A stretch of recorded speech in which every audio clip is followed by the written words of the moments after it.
एक बात बताओ, हम यहाँ बैठे तो हम है मुट्ठी भर किसान, इस गोदी मीडिया के लिए भी, सरकार के लिए भी। और हम जो दिल्ली जाने की बात कहें, ये तो लाखों किसान है, माहौल खराब कर देंगे दिल्ली का। यार कौन सी बात सच है, मुट्ठी भर है या लाखों है? हम समस्या तो उस बात की है ना। मैंने पूछना चाह रहा है सरकार से, तुमने ये विवाद के रास्ते तो खोल दिए, ये बातचीत के रास्ते किस दिन खुलेंगे? ये बातचीत के रास्ते क्यों नहीं खोलते? ये लड़ाई झगड़े के रास्ते खोल देंगे, तानाशाही के रास्ते खोल देंगे, लोगों को मारने के रास्ते खोल देंगे, लेकिन लोगों को वार्षिक जो बात हो जा किसानों की, जो बिल पे बात हो जा, उन रास्तों को नहीं खोलने के।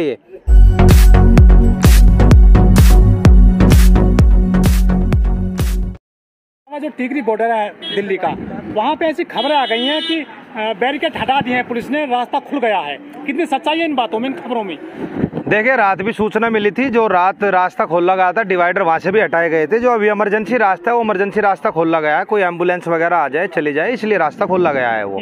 ठीक है, सरकार जो अपने मंसूबे चल रही है, जो चाल चल रही है, वो अपनी चाल में कभी कामयाब नहीं हो सकती, क्योंकि ये पूरा देश देख रहा है आज। जैसे इन्होंने पहले रास्ते बंद कर रखे थे, हम लोगों ने पूरे देश को बताया कि किसानों ने रास्ता बंद नहीं करा। अब इन्होंने क्या काम करा, इन्होंने कल अपना रास्ता दिया खोल। अब बात क्या आई, बीमारी आ गई। अकबर जब यहाँ से हम दिल्ली जाएंगे तो हमारे ऊपर क्या करेंगे, कौन सा प्रहार करेंगे? क्योंकि सरकार ने कई हजार करोड़ रुपए खर्च कर लिया आंदोलन को खत्म करने के चक्कर में। तो अब किसान दिल्ली जाएगा नहीं जाएगा, सरकार इस तबके में है। अब किसान जाएगा तो उसे गोलियों से मारेंगे, बहुत बड़ा षड्यंत्र है। मैंने पूछना चाह रहा है सरकार से, तुमने ये विवाद के रास्ते तो खोल दिए, ये बातचीत के रास्ते किस दिन खुलेंगे? ये बातचीत के रास्ते क्यों नहीं खोलते? ये लड़ाई झगड़े के रास्ते खोल देंगे, तानाशाही के रास्ते खोल देंगे, लोगों को मारने के रास्ते खोल देंगे, लेकिन लोगों को वार्षिक जो बात हो जा किसानों की, जो बिल पे बात हो जा, उन रास्तों को नहीं खोलने के। ये ऐसा आखिर क्या है भाई सरकार के पास? भाईजान जी, जनवरी में आपसे वार्ता हुई थी सरकार की, और दूसरी जनवरी आ रही है, आपको भी एक बार भी नहीं बुलाया वार्ता के लिए? वही तो कह रहे हैं, हम नहीं तो कह रहे भाई। एक बात बताओ, कभी तो लखीमपुर पर गाड़ी चढ़वा देंगे, ठीक है? कल अमित शाह वहाँ खड़ा हो गया, अपना नुटोरा वहाँ बदमाशू के अलावा, हाँ डाकू है, लुटेरा नहीं है, डाकू उसके पीछे खड़ा, बदमाश उसके पीछे खड़ा, अजय टैनी उसे निकाल नहीं रहा, वो उसके पिछले तरफ खड़ा। क्योंकि सारे बदमाशों को तो सबसे बड़ा बदमाश कौन? सबसे बड़ा बदमाश है अमित शाह, तड़ी पार रहा देश का गृह मंत्री, सारे बदमाशों को अपने साथ ले रखे। जब सारे बदमाश अपने पीछे खड़े कर लिए, मैं यहाँ खड़ा हो गया लाइन में सबसे आगे, सारी लाइन से मेरे बाद में, तो इधर कहाँ चमकेगा बदमाश? इधर कहाँ से आ जाएगा बदमाश बताओ? सारे बदमाश तो मेरे पीछे है। अब मुड़ के देखूंगा जब इधर नजर आएगा। जो मांग स्टार्टिंग में शुरुआत में करी थी अजय टैनी के खिलाफ, वो कहाँ सख्त रवैया है आपका? कितने सारे आपने कहा था कि आप लखनऊ जाएंगे, फिर ये करेंगे, जब तक लखनऊ में पंचायत रखी गई थी, लेकिन वो कैंसिल कर दी गई थी। बात यह है, किसान अपनी बात तो पड़ा गया, अजय टैनी का इस्तीफा होना चाहिए, किसानों की यही मांग है। जहाँ भी पंचायत होगी वहाँ भी यही बात है, पर यह बात इस सरकार को भी सोचनी चाहिए। इस सरकार ने के कान और आंख दन्नू बंद कर लिए। भाई एक बात बताओ, जब मेरा पिताजी देश का गृह राज्य मंत्री होगा तो मेरे खिलाफ कौन जांच कर देगा? अब उसे तो अमित शाह अपने साथ में खड़ा, बराबर में खड़ा कर रखा, और उसकी जांच हो जाएगी? नहीं हो सकती, निष्पक्ष जांच हो ही नहीं सकती। क्योंकि इन लोगों ने तो एक चीज बना ली, हिटलर साई। जैसे एक टाइम में हिटलर ने क्या काम करा था, अगमुर्गे को ले गया था पकड़ के अपनी संसद भवन में, और उसमें जाकर के क्या काम करे, उसके सारे पंख नोच दिया, खून काट दिया उसका पूरा। उसके बाद जाकर के क्या लगे, क्या करा, क्या लगा, जनता है उसने दाने गिरे, वो साथ साथ चल दिया। तो वही काम या भारतीय जनता पार्टी आज देश के अंदर कर रही है, ताकि देश का आदमी भूखा मरे। और भूखे लोग कभी क्रांति नहीं कर सकते।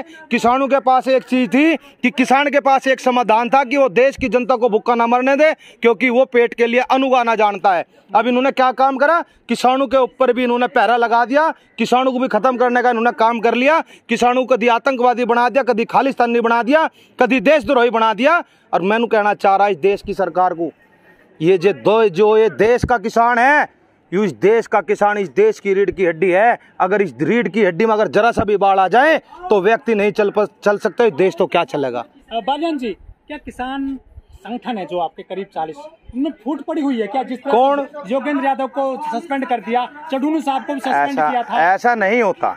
हाँ। ये बात ये नहीं है कि भाई इसके अंदर फूट पड़ेगी, क्योंकि सरकार का तो काम है फूट डालो राज करो। ये तो जानबूझ कर प्रचार करेगी। यार मुझे एक बात बताओ, मैं यहाँ हूँ, पिछले 11 महीने से मैं यहाँ पे हूँ गाजीपुर बॉर्डर पे। अगर मैं अपने संगठन के खिलाफ चल कर का कोई फैसला लूंगा तो मुझे क्यों नहीं बाहर कर लेंगे? भाई वो तो एक टाइम सीमा है। अगर किसी पार्टी के साथ किसी आदमी ने दगा कर दी तो उसे भी 6 साल के लिए निष्कासित कर दिया जाता है, तो उसे भी कह दिया 1 महीने के लिए बाहर है, तो इसका मतलब थोड़ा फूट पड़ गई। भाई गलती करे, मान टिकैत साहब ने गलती करी, वो भी है, हर कोई है उसके अंदर, चौधरी जी भी है, हर कोई है भाई। जो कोई आदमी संगठन के विरुद्ध चलेगा और जो संयुक्त किसान मोर्चा बना हुआ है, एक समिति बनी हुई है पूरी की पूरी, अगर उसके खिलाफ जाकर तो एक्शन लिया जाएगा। तो उसमें उसका क्या, उसमें उसका मतलब क्या आ गया भाई हमारे अंदर फूट पड़ गई, यह गलत बात है। या देश में दुष्प्रचार करा जा रहा। किसान संगठन एक के एक थे, संयुक्त किसान मोर्चा आज भी मजबूत है, अपने दाऊ पे मजबूत खड़ा है, अपनी बातों पे मजबूत खड़ा है।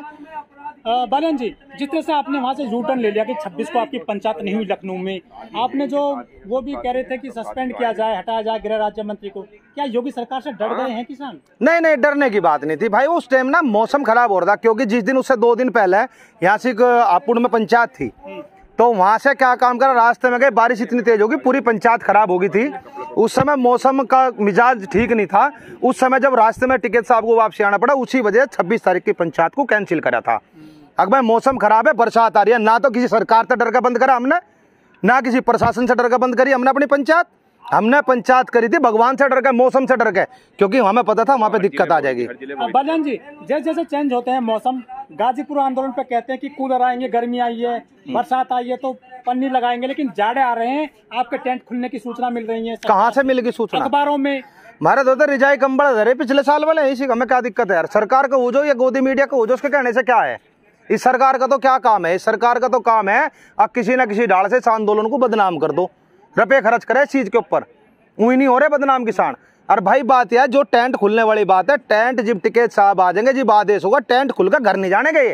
ये टेंट खुलकर दिल्ली तो जा सके, ये टेंट खुलकर घर नहीं जाएंगे यहाँ से। सर दिल्ली तो 26 जनवरी को गए थे, कुछ असर नहीं पड़ा सरकार? तो टेंट खोल कर तो ले गए थे ना, वो तो एक प्रदर्शन था, शक्ति प्रदर्शन था, जो भारतीय जनता पार्टी ने अपनी घिनौनी चाल चली और इस आंदोलन को बदनाम करा।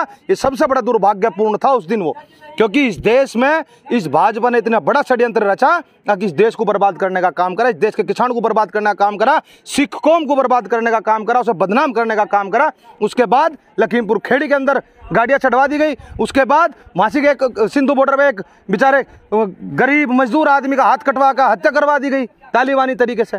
तो ये सरकार का ही तो काम है। उसके बाद जाकर के फिर दूसरे संगठन को सामने खड़ा कर दिया, क्या लगा भाई हमन करने के लिए आ रहे? क्या तरीका है वो भाई? एक दीवार है, एक बिल्डिंग है, उस बिल्डिंग के सामने दूसरी बिल्डिंग खड़ी कर दो, अटक जाएगी। तो ये सरकार का आखिरी हथियार होता है आंदोलन को खत्म करने का। आज के समय जो इन्होंने ये काम कर रखा है, जो इन्होंने वे आदमी बैठाए, ये सबसे आखिरी हथियार है सरकार का।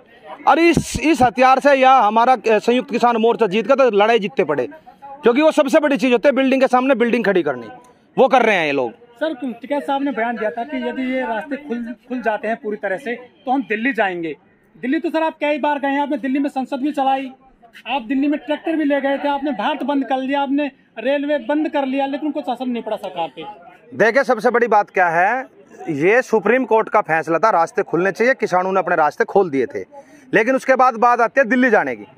हमें संविधान ने एक अधिकार दिया है कि हम शांतिपूर्ण तरीके से अपना आंदोलन कर सकते हैं, लेकिन वो आंदोलन की जगह कहाँ है सुप्रीम कोर्ट ये भी निर्धारित करे। वो जगह बना रखी है जंतर मंतर, हम वहां जाएंगे, या हमें संसद भवन पे जगह दे, या हमें इंडिया गेट पे जगह दे। तो इसका मतलब ये थोड़ा एक बार रास्ते खोल दे तो यहीं बैठे रहेंगे किसान। हमें यहाँ बताओ हम कहाँ बैठ करके आंदोलन करें? सर क्या लग रहा है, क्या वाकई में कमजोर है क्या आंदोलन? जो जिस तरह से लोग घट रहे हैं, जो गाजीपुर आंदोलन कमजोर कहाँ है भाई? मुझे बताइए, मुझे एक बात बताओ, हम यहाँ बैठे तो हम है मुट्ठी भर किसान, इस गोदी मीडिया के लिए भी, सरकार के लिए भी। और हम जो दिल्ली जाने की बात कहें, ये तो लाखों किसान है, माहौल खराब कर देंगे दिल्ली का। यार कौन सी बात सच है? मुट्ठी भर है या लाखों है? हम समस्या तो उस बात की है ना। सर 2022 आ रही है, करीब 3 महीने बाद आपकी आय दोगुना हो जाएगी, मोदी सरकार ऐसा कहती है। कर तो दिया एहसान, थोड़ा बड़ा एहसान कर दिया, दोगुने खर्चे कर दिए। जब खर्चे दुगने हो गए भाई, अपने पेट का भोजन अदा करना पड़ेगा, उसी आमदनी में पूरा करना पड़ेगा। तनख्वाह वही है, आमदनी घटती जा रही, नुका दुगनी आमदनी हो जाएगी। कहाँ हो रही दुगनी आमदनी? खर्चे दुगने हो गए। वही काम कर दिया जो कर लोग क्या कर रहे थे ना, कहला किसी आदमी को अपनी आमदनी बढ़ानी तो अपने खर्चे बढ़ा लो। तो वो आदमी क्या करा, अगर इन्हें दुगनी आमदनी करनी, जो हमारा MSP है उसे डबल कर दो, हो गई आमदनी डबल। भाई 1975 रुपये हमारे गेहूं का रेट दे रहा है, उसका डबल कर दो। जो हमारी मुंजी है उसका रेट डबल कर दो, बढ़ा लो तेल, हमें क्या दिक्कत है? अब तेल भी बढ़ा दिया, सारी चीज तो बढ़ा दी। बाहर आप अनाज खरीदने जाओगे वहां महंगा मिलेगा, गैस महंगी मिलेगी, देश में बच क्या आ रहा भाई? सर आप कह रहे हैं कि चीजें महंगी हो गई हैं, आप कह रहे हैं अनाज महंगा हो जाएगा, लेकिन लोग खरीद रहे हैं, तेल भी खरीद रहे हैं महंगा, पेट्रोल भी महंगा खरीदते हैं, विरोध कोई नहीं कर रहा है। भाई विरोध क्यों नहीं कर रहा? नो बताओ। हर 25 तारीख को पूरे देश के अंदर एक ही चीज होता है, जागरूकता अभियान। आप कभी कनॉट प्लेस में जाकर के देखो, भाई देश के अलग अलग राज्यों में जाकर के देखो, हर जगह देश के अंदर कहीं ना कहीं पुतले फूकते हैं लोग। हर 25 तारीख को विरोध करते हैं देश की महंगाई का। और रही बात तेल की, तेल गिरवाना मजबूरी है। अगर किसान अपने ट्रैक्टर में तेल नहीं गिरेगा तो खेत को कैसे जोतेगा? अगर आप लोग बाइक से यहाँ तक आए, अगर आप लोग अपनी बाइक में तेल नहीं गिरवाओगे तो कैसे यहाँ तक पहुँच पाओगे? वह मजबूरी है। कुछ चीज़ें ऐसी होती है जो आदमी के लिए बर्डन बनी होती है, जो जरूरी होती है। जरूरी सामग्री कभी महंगी नहीं होनी चाहिए, जरूरत है और इस जरूरत को समाप्त नहीं किया जा सकता। फ़ोन हो सकता है, फ़ोन आदमी सस्ता खरीद सकता है, गाड़ी आदमी सस्ती खरीद सकता है, लेकिन तेल जरूरत है। मोटरसाइकिल में भी तेल चलेगा। रोटी आवश्यकता है पेट की रोटी के बिना नहीं रह सकता आदमी। और ये क्या काम कर रहे? जो जरूरतमंद का सामान है उसे महंगा कर रहे। पेट की रोटी पे ताला लगा रहे, कारपोरेट की पट्टी पेट पे लगा रहे, और उसी काम को ये कर रहे, खाने के तेल पे पैसा बढ़ा रहे। अगर जो हमारे तेल है, पेट्रोल है, जो डेली आवश्यकता वस्तु है, उस चीज को इन लोगों ने डबल तिबल रेट कर दिया। मैं तो कहना चाहूँ नंद भक्तू, एक व्यापार कर लो तुम, बहुत बढ़िया। थारे दौरे हिला तो कोई है नहीं, सिर्फ भाजपा की पोस्ट घेरने के सिवा, उस पर कमेंट करने के सिवा कोई और काम ही नहीं। इससे बढ़िया एक काम कर लो, आज शाम को तेल खरीद लो और तड़की को 35 पैसे के प्रॉफिट में बेच दो। इससे बढ़िया कुछ नहीं है। 1% का कमीशन मिलेगा, इससे बढ़िया क्या होगा? और